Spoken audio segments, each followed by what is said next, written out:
নমস্কার প্রিয় দর্শক বন্ধুরা, আশা করি সবাই ভালো আছেন। আমার পাঁচমিশালি রান্নাঘরে আপনাদের সকলকে স্বাগত। আমার আজকে রেসিপি সুজির কেক। এর জন্য একটা বাটিতে আমি নিয়ে নিয়েছি সুজি, তাতে দিয়ে দেব পরিমাণ মতো চিনি, সামান্য পরিমাণ দিয়ে দিলাম নুন,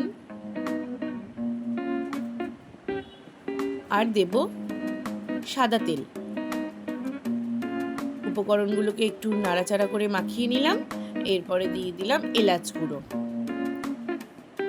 অল্প অল্প করে দুধ দিয়ে এটা আমি একটা ব্যাটার বানিয়ে নেব। আধ ঘন্টা মতো এই ব্যাটারটা আমি রেস্টে রাখবো।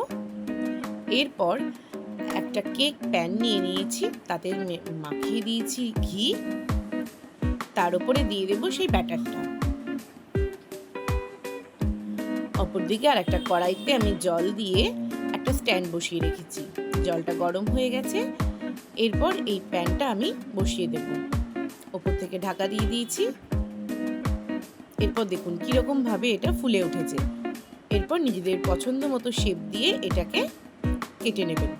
ওপর থেকে আমি দিয়ে দিয়েছি কিছুটা চিনির শিরা। ব্যাস তৈরি হয়ে গেল সুজির কেক। খেতে দুর্দান্ত হয়েছিল। আপনারাও বাড়িতে এইভাবে একবার সুজির কেক বানিয়ে খেয়ে দেখবেন। ভিডিওটি ভালো লাগলে লাইক, কমেন্ট, শেয়ার করতে একদম ভুলবেন না। আর অবশ্যই আমাদের চ্যানেলটিকে সাবস্ক্রাইব করে দেবেন। দেখা হচ্ছে পরের ভিডিওতে। ততদিন ভালো থাকবেন, সুস্থ থাকবেন। ধন্যবাদ।